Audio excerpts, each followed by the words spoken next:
mind, but the news was just announced that WNBA TV ratings are down more than 50% since Caitlin Clark's injury. And it was also reported that the Indiana Fever television viewership is also down over 53%. Now, I know a lot of us were expecting some sort of dip since Caitlin Clark has been out with injury, but I don't think all of us were expecting the entire viewership of the entire WNBA. The WNBA just learned the hard way that a season without Caitlin Clark is about as useful as Netflix with no Wi-Fi, totally pointless and instantly forgettable. Playoff viewership dropped faster than your phone battery when you forget. The charger.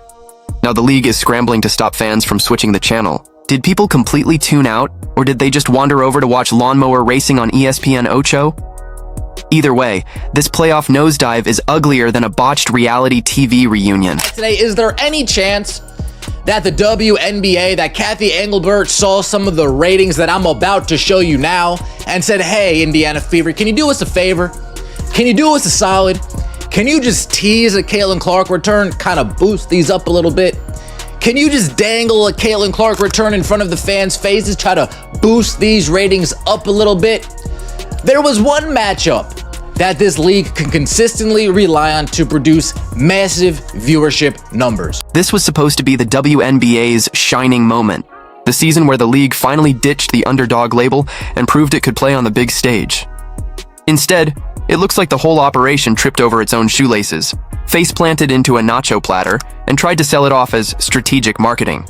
A shocker. Imagine my surprise. Just imagine my surprise when Uncle KC found out that the WNBA is struggling to maintain their ratings without Caitlin Clark. To make matters worse, and this is something I have definitely noticed in the last 3 or 4 weeks, especially since the All-Star game, the WNBA seems to be struggling to maintain interest. Let's be honest. This WNBA run has been equal parts sitcom and train wreck. If you tuned in for basketball, you got a mashup of star players dropping with injuries, referees blowing calls like they're judging blindfolded, and a commissioner acting like player safety is just a suggestion. And if you tuned in for drama, that died the minute Caitlin Clark spent more time in warm-ups than in actual games because defenders treat her ankles like they're public property.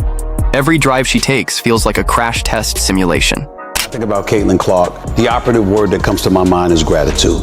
There's an incredible level of gratitude that should be accorded to this young lady with what she did for the sport. How was the attendance for Team USA in the Olympics? What would it have been like if Caitlin Clark was playing on that team? Remember the first game? Look at this right here.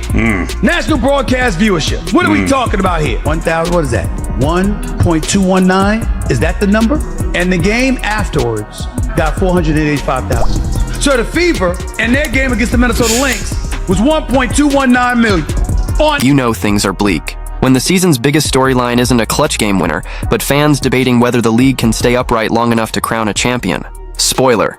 It's being held together with the sports equivalent of duct tape and prayer, basically a disaster you don't want to look at too closely. The NBA's black superstars should thank their lucky stars. For the record ratings, Caitlin Clark is detonating, even if new fans are mostly white fans. It doesn't matter what color eyeballs are. But the other day, I must admit, it hit me like Katie Bell Henderson telling me that's enough.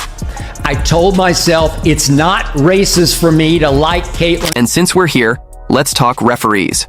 This year's officiating looks like it came straight out of a food court job fair. One ref is still chewing on pizza while deciding if an elbow was a flagrant. Another is convinced they're refereeing roller derby. Consistency? Non-existent. One night, a shove doesn't even draw. A whistle. The next night, breathing too hard gets you ejected. If refs had a box score this year, it would read turnovers, 0, missed calls, every single possession.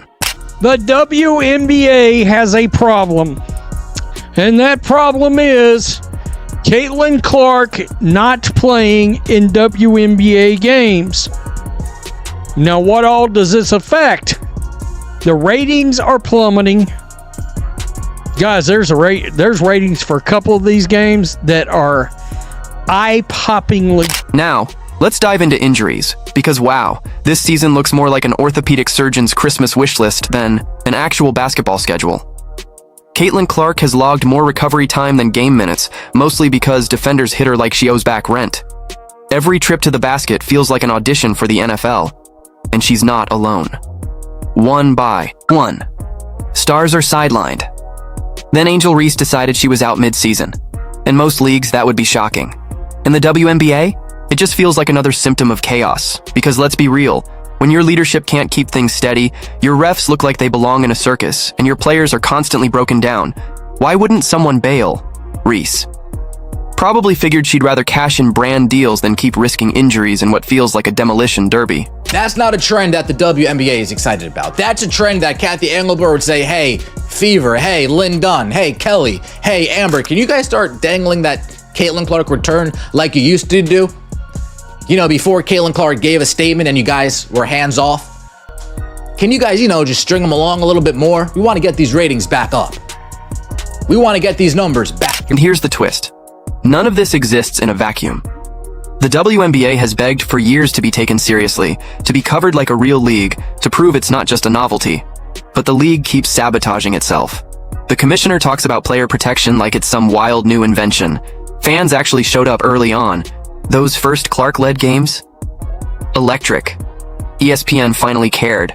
Highlights actually landed on SportsCenter. Social media suddenly pretended to know what a pick and roll was. But the second Clark was sidelined, ratings dropped faster than Angel Reese's interest in finishing the season. It's almost like the league built its whole identity around one player, and its strategy around letting her get beat up. Some diehards will call it bad luck. But let's be real, it's bad leadership.